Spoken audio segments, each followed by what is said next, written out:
KCAA, where every day is a great day.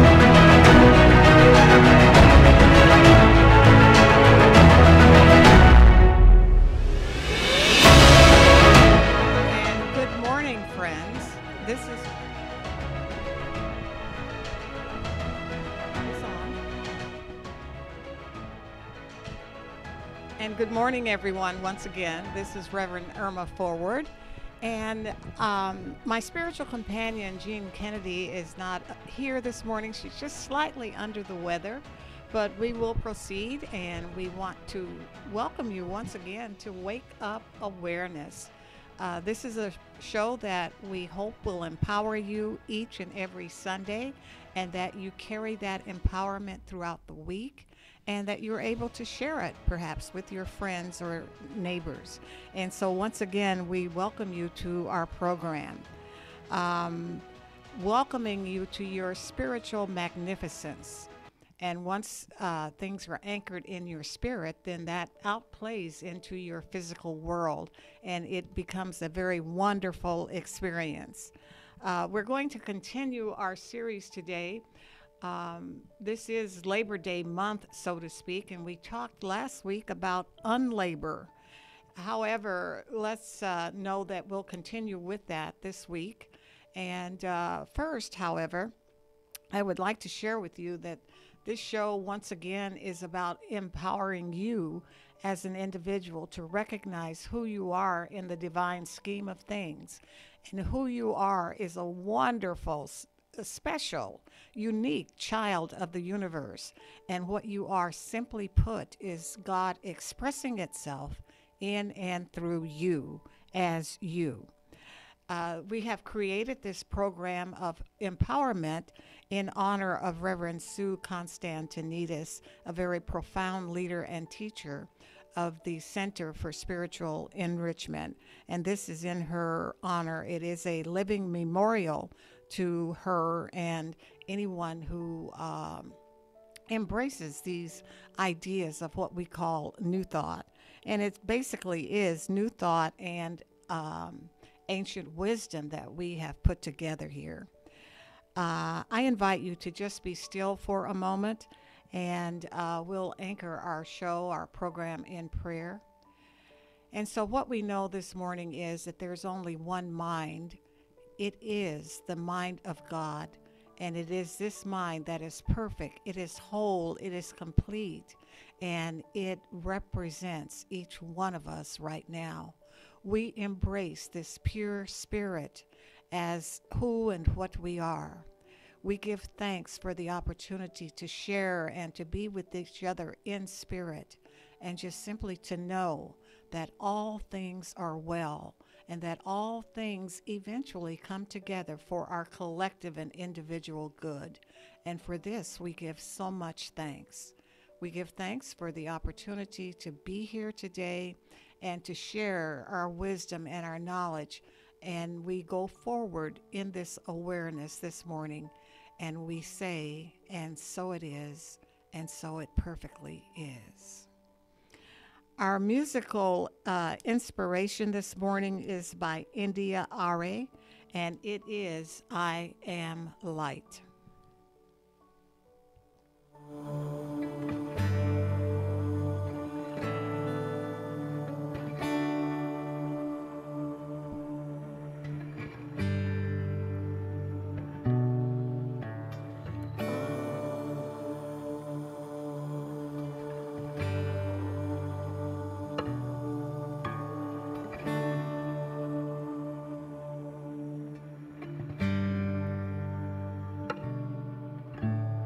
I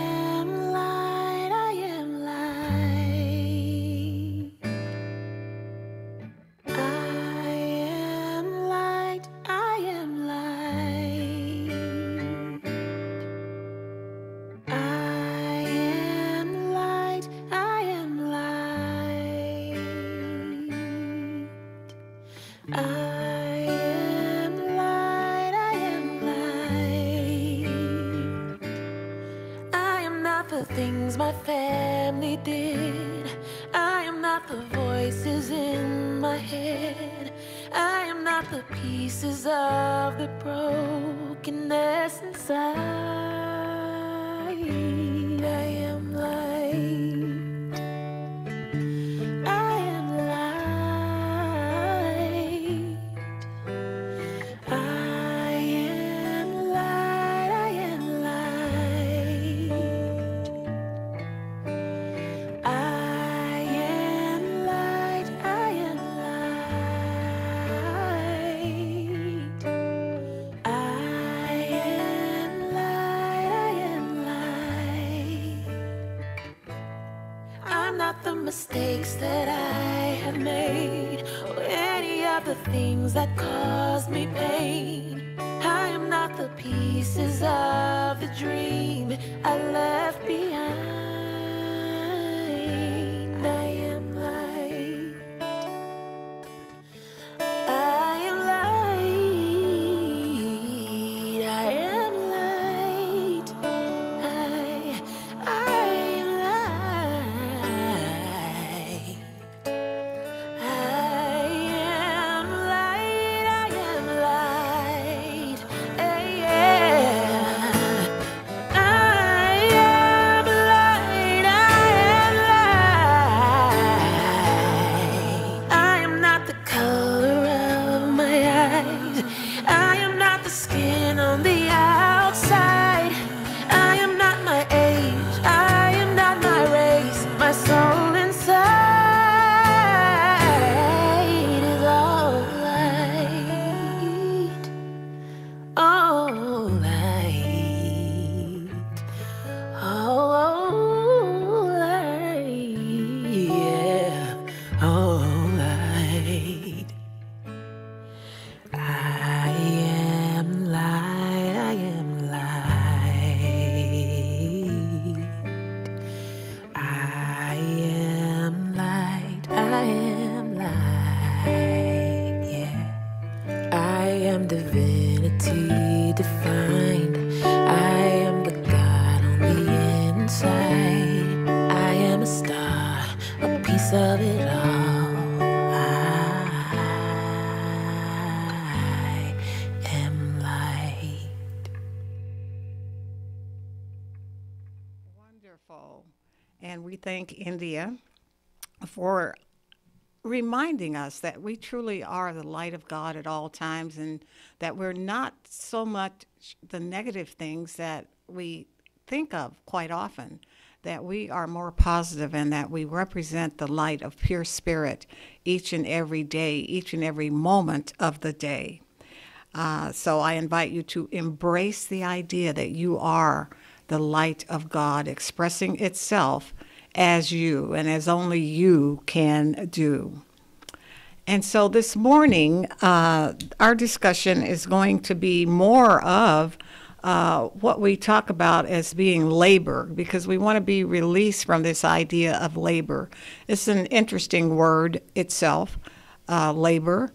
But what we want to do is embrace the idea that we can have what we call unlabor by just relaxing and being in pure spirit and allowing spirit to be our guide. So this is the month of September, and it is what I'm calling right now Labor Day month. And we're taking a fresh look at how to create a life that works without all the hard labor. And we stepped into that a little bit last week. And so for each week, we want to remind ourselves that we want to live from certain spiritual principles, and we want to apply certain spiritual practices, and then we want to leave the rest to the divine. Life can really work for us, even in those moments when it doesn't look like that it is working for us. Sometimes we have to pause and say, actually this is happening. I'm in this moment right now, even though it appears to be a negative moment, but we want to realize that it is working for our highest and best good, because it is, whatever's happening is strengthening us, and it is giving us the spiritual energy to step in to each and every day with a new idea about the day. And then we have collectively defined a life that works as one in which we feel deeply connected to Source. Now, Source being the Spirit of God itself, that is the original source of everything that has taken place for us, and Source has created all that there is in this experience that we call life. Another thing that we want to acknowledge is that we have dynamic, vibrant, and radiant health. Sometimes it appears not. But what happens is that once we acknowledge that we're healthy, that we're whole, that we are complete, then we are stepping into the wholeness and the purity of pure spirit. And that we are in the flow financially, and that we're able to have some of the snacks of life, so to speak. Being in the flow financially means that all of our needs are met at the time we think that they should be met, and not having to worry about some future experience that requires our finances. We're simply going to know that all of our needs are met right here and right now. And we also acknowledge, as part of a life that works for one, that the coincidences that happen to us in life are just that. They're synchronistic experiences. They have come together to create what we call a coincidence, but they just happen. And usually it's something really good. When we say, what a coincidence, we think of things as being something that is really good and perfect for us happening. And that coincidence brings about a harmonious and happy experience. Another thing that we want to know is that we have loving and solid relationships with each other. And this is clearly defining a life that works for everyone. That we have these wonderful, solid relationships, be they from our biological family or be they from some social networking that we do, but we have good relationships. And in that process of having these good relationships, we simply know without a doubt that this is allowing our life to work for everyone. And then another thing that happens is a part of a life that works is that we are at peace and that we are happy, that we're happy about just living. We're happy about seeing others. That makes us happy to see people that support us. And so we allow ourselves to be at peace and in a harmonious state of mind. Another thing that happens when we are living a life that works for us is that we're living free of any kind of addictions. And that can be addictions to personalities. It can be addictions to some sort of substance, some sort of substance abuse. It can be addictions to a lot of things, but we want to be free of those because addictions control us. They control our lives. And so we want to release them and let them go. So in a life that works for you, then we are living addiction free. So we want to let those go. And then also, we find in a life that works for everyone or for you as an individual is that we are joyously sharing our talents and our gifts. And I would say that life works for you in terms of sharing your talents and gifts when you are passionate about sharing, about the sharing that you are doing, and that the gifts that you're offering to others, the talents that you have, and you're allowing your talents to guide you, and you are sharing those talents, and once again, sharing your gift with someone else or some group of people. You're sharing, and you're happy about it. You're passionate about it. And then we're looking to love the work that we do. In other words, that we become passionate about our work. And sometimes our talents lead to work for us, or the gifts that we have will lead to some kind of work that will allow us to live and do our work in a state of passion. When we are passionate about the work that we do, then it becomes very happy work. And we love the work that we do. We are serving and giving to others as a part of the process. And then we see this life that works not only for ourselves, but for all of humanity. All humanity everywhere. And we want to know that as our lives work, then we are empowering ourselves, but we're extending that empowerment to other people to allow them to have a place that works for them. And we allow that to happen. And it may surprise you to know that when you say yes to a challenging, more difficult, more work than you want sometimes, then that's a very good thing when you say yes to it, because that means that you are surrendering at that point to divine guidance and doing something that really makes you happy. And we want to stress the happiness. You see people who work and they're excited about it, and that is so very good. Now we want to explore, why is that? Why does that happen? Well, as we often say, once you say yes, God does the rest. And that absolutely encourages us to trust Source. Now remember that trust is a third thing to do to create a life that works. So we want to trust the Source, which is God, to take care of the rest when we plant our seeds of positive intention. But because the law is neutral and doesn't judge what is put into it, it also says yes to what we don't want.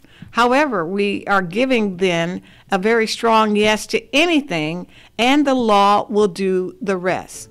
Now, Ralph Waldo Emerson says that whenever we, and I'm paraphrasing all of this, that when we set our intention to accomplish something, then people and things come out of the woodwork to help us on that journey. They literally show up in order to help us. So all we have to do is state our intention, put that intention out there, and just simply know that it is happening, that it is taking place. Because the intention says, this is what I would like to do. And of course, the law, which is spirit, says, yes, I'll help you accomplish that. And it does it, and people show up with you. There's a great spiritual teacher out there who calls this trim tabbing. People come to you and offer their services, and you're thinking, what kind of coincidence is this? And it is just the synchronistic activity of the law based on your experience, based on your intention. And so we just simply allow it to be. We give it a strong yes. We say yes, and Spirit does the rest. Now, in the past, I have often heard the law itself described as electricity, and you may have heard this before. But electricity is an interesting thing. You plug in the wires, and you can use the electricity to cook a meal, or you can use the electricity to turn on lights. You can use electricity for a number of things, especially in our digital age here. We can use it to do so many things, but the law is neutral. Once again, it is a very neutral law. And it is how we use the law, how we use electricity, that makes all the difference. Because, as it says, we can use it to cook a meal, or we can use it to cook a man. It just depends. So we want to be careful of what we put into the law for the law to act upon. So today, we are going to say yes to 4 ideas that work. And when I say work, we're talking W-O-R-K. And these things work together to create a life that works with a lot less stress for us. And so we're going to start with the letter W.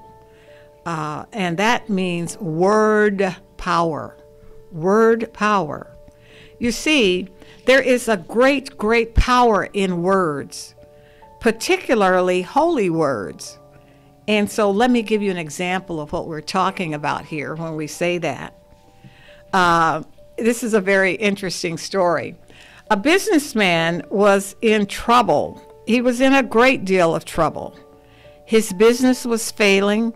He had put everything he had into his business. He owed everybody in the world, it seemed. He had a house payment to make. He had a car payment to make.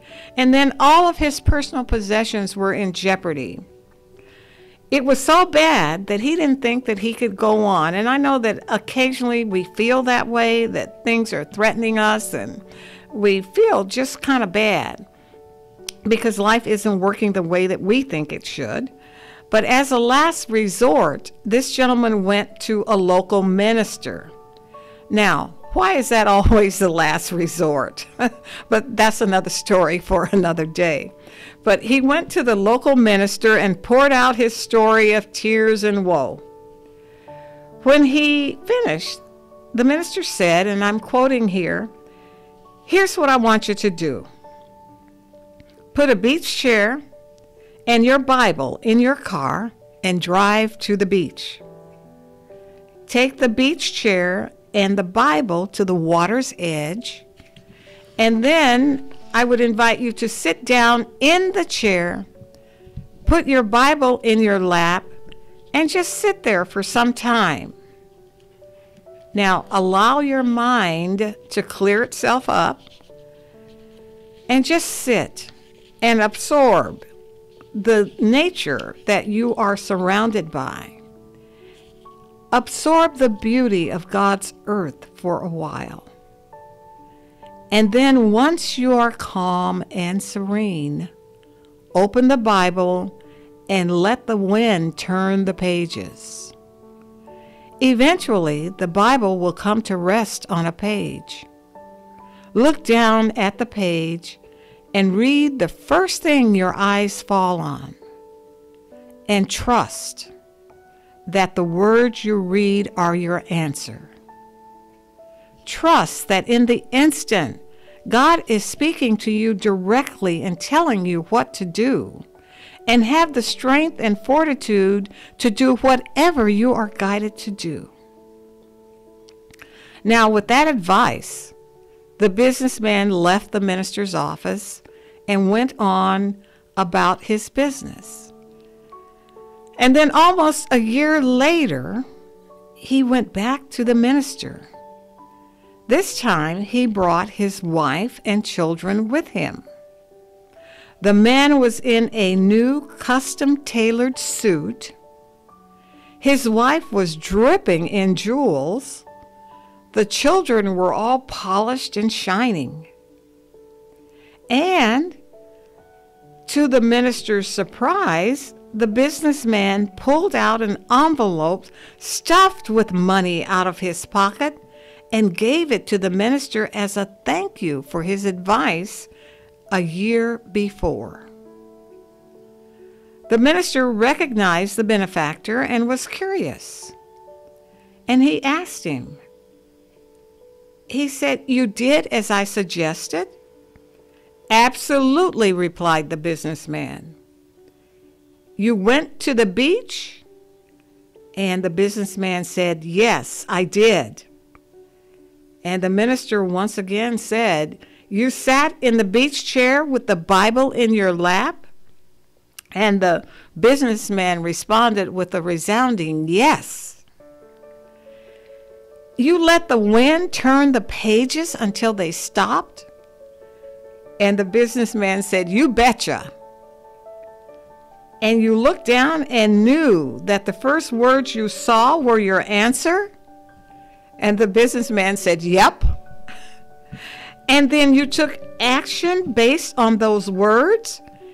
And the businessman said, "I surely did." "Well," the minister said, "keep me in suspense no longer. What were those first words that you saw?" And the businessman said, Chapter 11.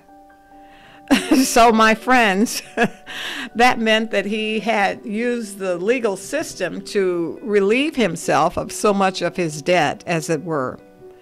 But there's tremendous power in words, and perhaps, just perhaps, not necessarily those words, chapter 11.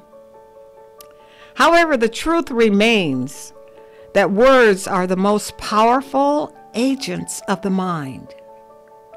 We speak in New Thought a lot about change your thinking, change your life. But did you know that science suggests that we have about 60,000 thoughts running through our minds every day? Did you know 60,000 thoughts? That's a lot of thoughts to change. And add that to the fact that a good deal of them hang out below the level of our conscious awareness. So that can get a little tricky.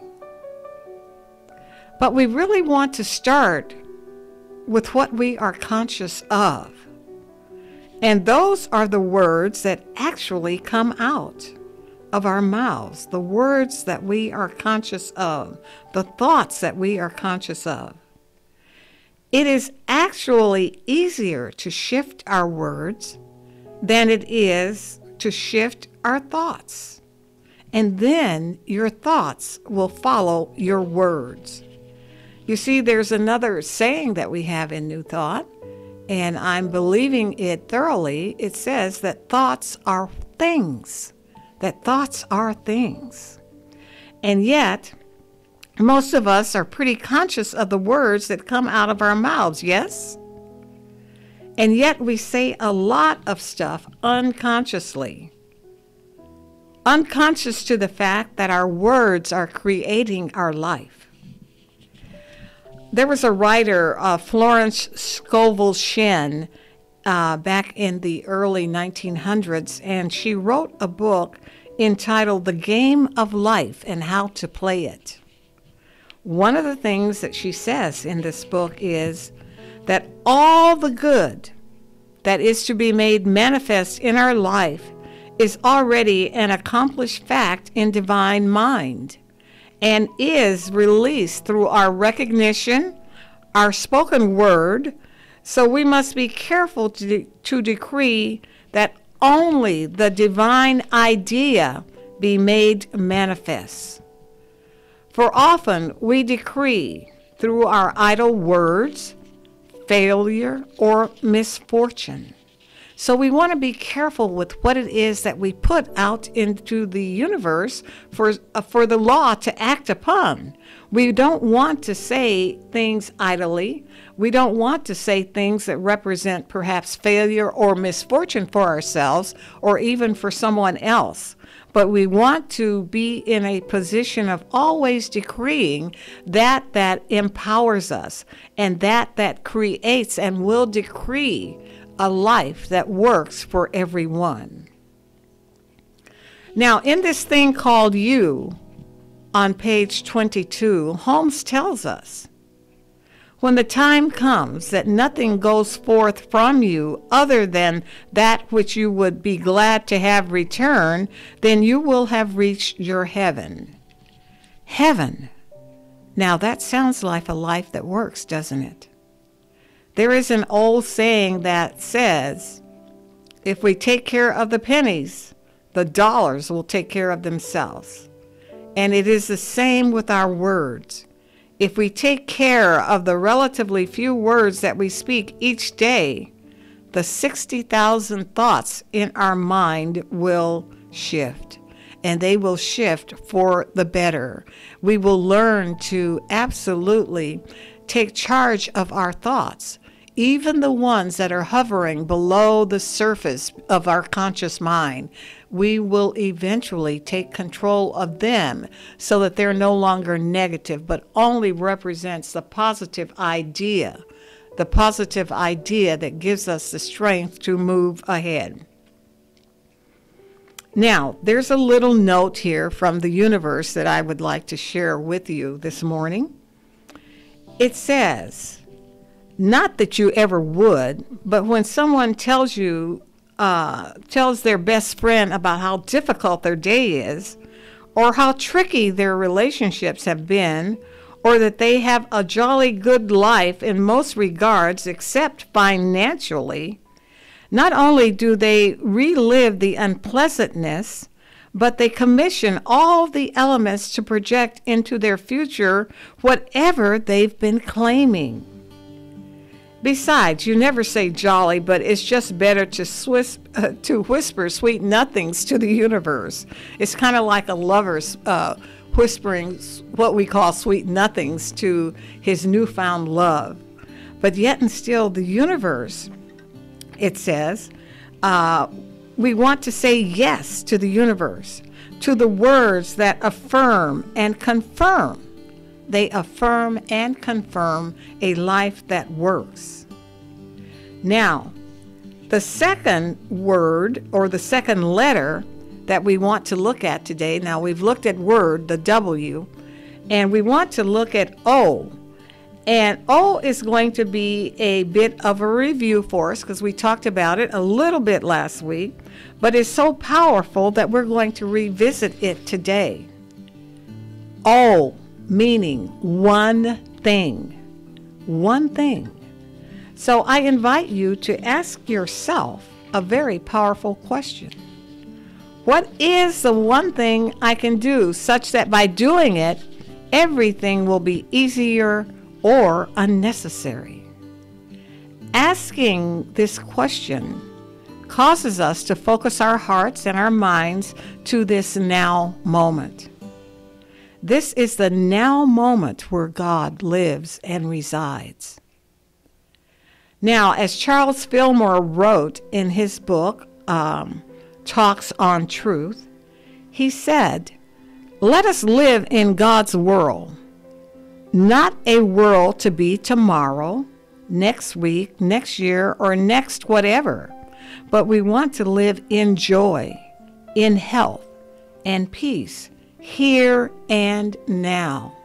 That is the one thing that we can do that will support us and sustain us.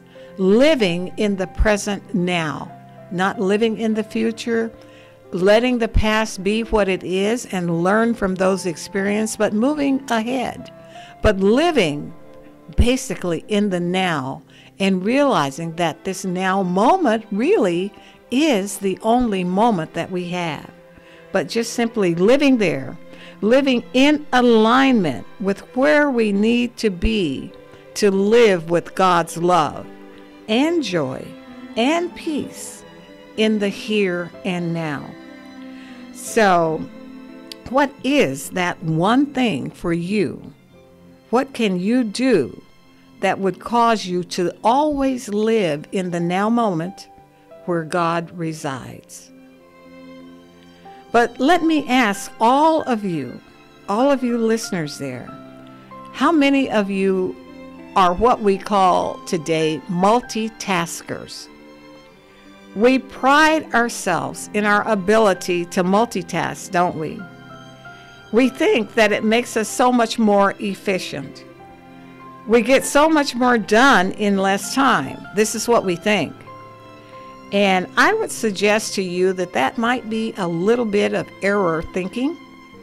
Research suggests that the extra time it takes to switch back and forth from one thing to another can range between an additional 25% to an additional 100% or more, depending on the complexity of the tasks that we are performing. Now, this is written and as a statement in a book called The One Thing by Jerry Keller and Jay Papasan.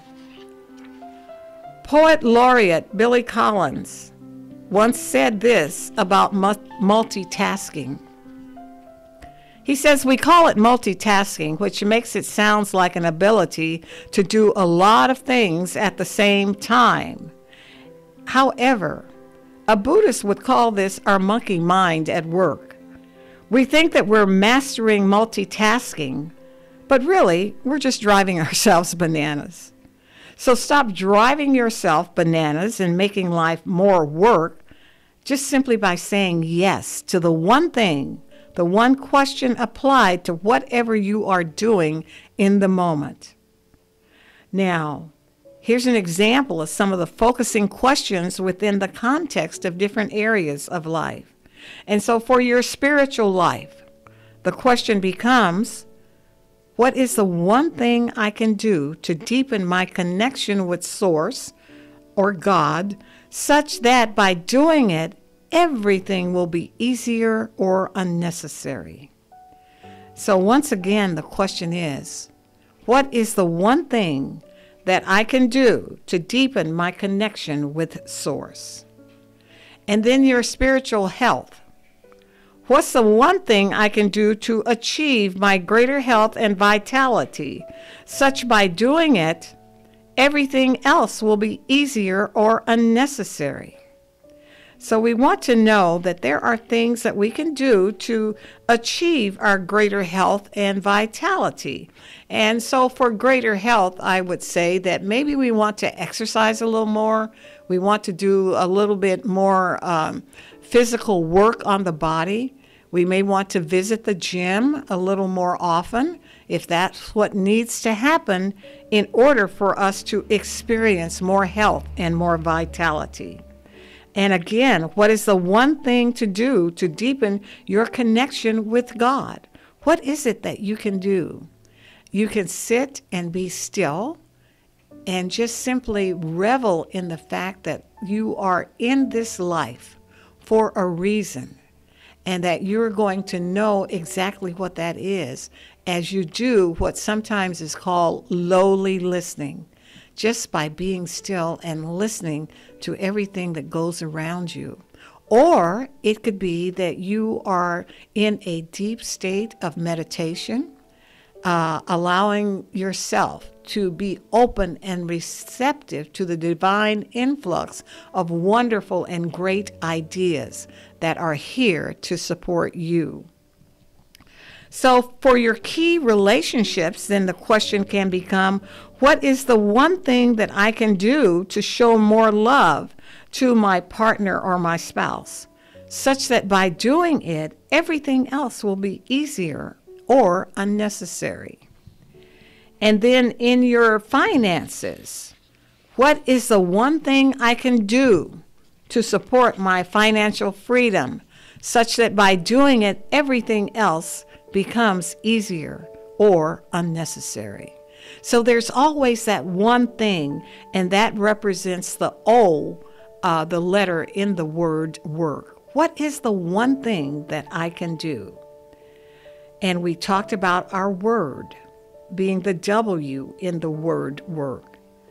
However, let's look right now at the R and the K, which actually work together very well. Relationship with God, with Spirit or Source.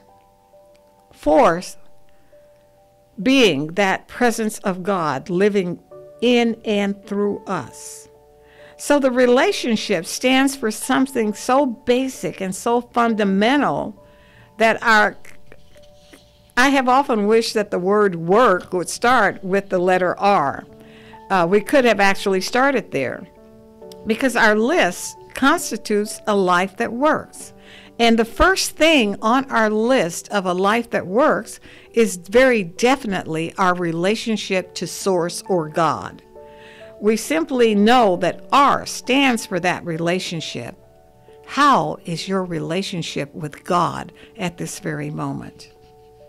Are you and God really, really good? If not, I can guarantee you that your life is not working very well, or not working like it could. So the question is, what is the one thing you could do to deepen your relationship to Source, such that by doing it, everything else becomes easier or unnecessary? So I invite you to ponder that. What is that one thing once again? And we look at our final letter, which is the K, which is knowing. Just simply knowing who you are, but most importantly, knowing whose you are. knowing God to the best of your ability, knowing your oneness with God, knowing your right to the abundance and flow of the universe, knowing that you are love and that you deserve love, knowing the pattern of divine perfection that resides at your core. Sometimes we can't stand in the knowing when we are faced with a challenge, and that's when other people can support us. And we here at Wake Up Awareness are ready to support you as you recognize that there is a pattern of divine perfection at your core when life-threatening experiences come into your lives.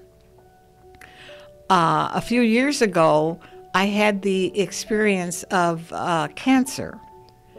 However, through visits and texts of affirmation and many prayers, and through the skill of medical technicians, through the skill and through the love of prayer bears, I will say, and a tremendous amount of love, I am alive today. And I am absolutely convinced that it was the love, the care, the prayers, and the knowing that I received from numerous prayer ministries that I have come to where I am today. So there are things to remember when we want to create a life that works without all the hard labor. We want to know that the W represents word power. We want to be reminded that our words have tremendous power. So we want to let nothing pass from our lips that we don't want to have returned in life. And let's change that to be, I only let words come from my lips that I gladly, joyously, and eagerly welcome back into my life. Now that sounds like an affirmation, and so let's make it one. Think about this as an affirmation. I only let words pass from my lips that I gladly and joyously and eagerly welcome back into my life. I invite you, in summary today, to focus on the one thing by asking the one question. It should be easy. What is the one thing I can do such that by doing it, everything else will be easier or unnecessary?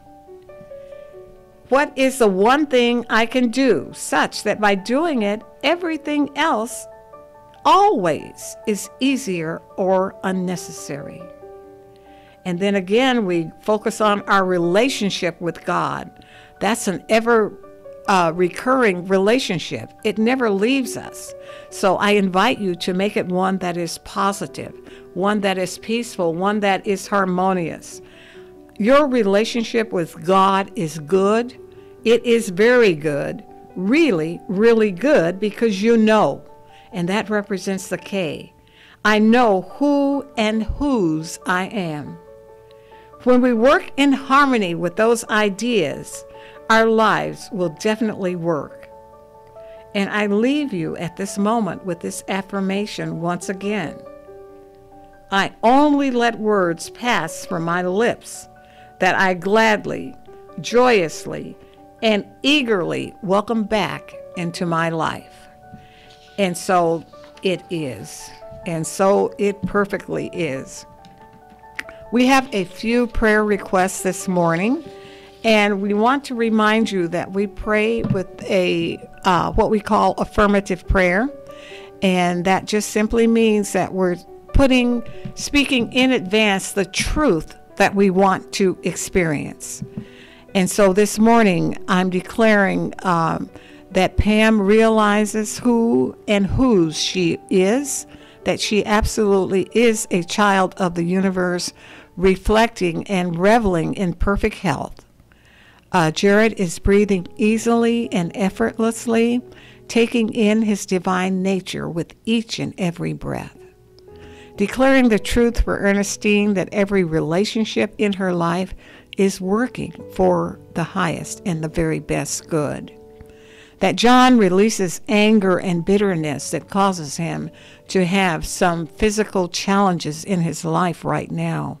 And we are turning that anger and bitterness into that which is positive and knowing the truth about him. Speaking my words also for Joanne Kelly, knowing that she too represents a very powerful experience of life, and that her life is one that is filled with love and joy and peace, that her life is solid in the knowing of who she is. For who she is a child of the universe, representing the perfect nature of God itself. And speaking the word also this morning for my spiritual companion, Jean Kennedy, who's feeling a little bit of congestion this morning, and just declaring and knowing for her that there is a release of any kind of congestion that is causing her to experience this thing called a summer cold. We just simply send that on its way, and knowing that she's experiencing perfect health in life at this very moment. And so I have declared all of these wonderful things, and knowing that life is good and very good. And so it perfectly is. And because we are dwelling in this state of perfection, we know that we can fly. And this morning we're flying with Eddie Watkins Jr. as he sings for us this wonderful song called I Fly. Joseph?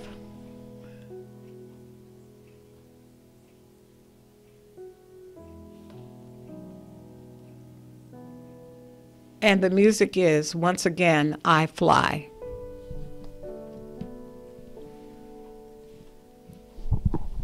Joseph? I Fly.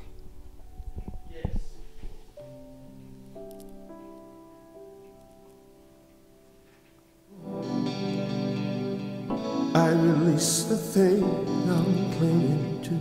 I release what's holding me, and I'm falling into God's love.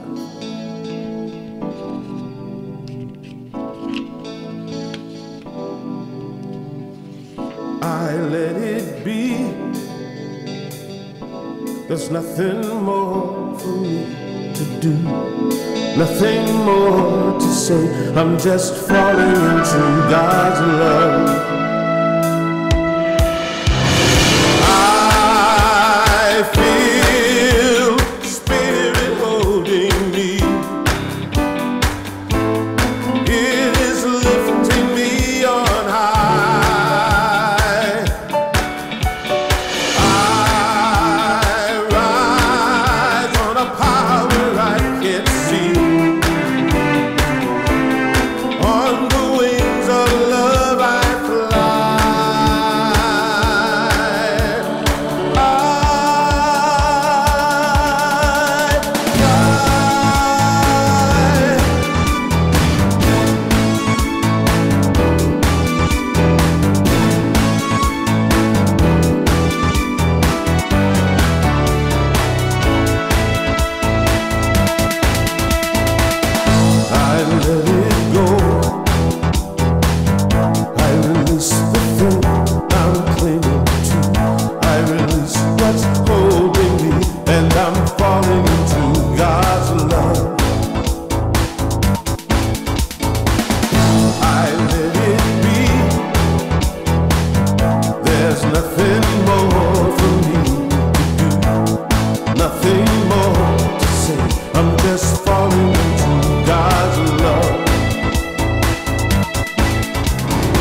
It's my grace I see. I see.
So we truly can fly on the wings of love.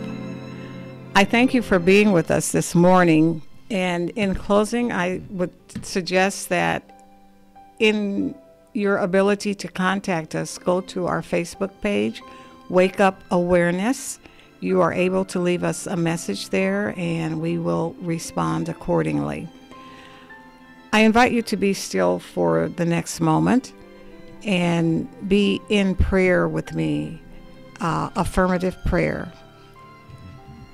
So for every day, from dawn to evening tide, God is and always has been.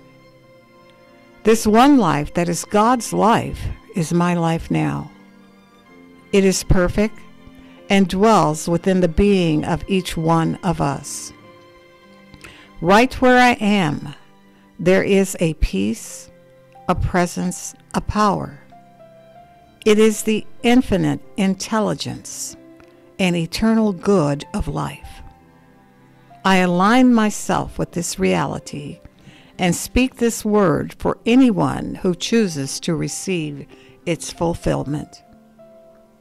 Simply the words I speak is spirit, it is life-giving, and these words shall not return to me void. Wherever I am, and whatever I am involved with, I know the divine presence is there. I know the peace that surpasses all understanding is within and steadies me in moments of surprise or uncertainty, for it can never be shaken. It is peace and knows itself to be just that. I know that which shows up is mine to do today, and I am able to rise to the occasion and be fully present to meet the need. For all of our leaders and those in positions of leadership, those entrusted or endowed with civic or governmental responsibilities, I declare guidance for them, believing that divine guidance is given. For the people in our diverse communities, I allow this word to be one of harmony that facilitates a realization of our oneness, that our sameness is also our uniqueness, and it is good and very good. For those who now are low in spirit or low in faith, I know the presence of God never leaves nor forsakes, but simply our weights are turning to it. And I accept that a spark of life refreshes the weary soul. In confidence, I affirm an enduring, continuous faith in the spirit of life to help all life experiences in abundance. And so now we offer prayerful support for all of our world leaders, knowing that they are transformed as they lean not to their own understanding, but rely solely on whispers from Spirit. Like that is Patrick Peterson, but I mean, he's 6'3", 215. He runs 4'3". Like, I mean, he's got all the intangibles. He's athletic and he's just good. You know, he's just, like I said, he's just one of the best in the league. He does it all. And the Steelers minus Le'Veon Bell are in Cleveland, and Jimmy Garoppolo and the 49ers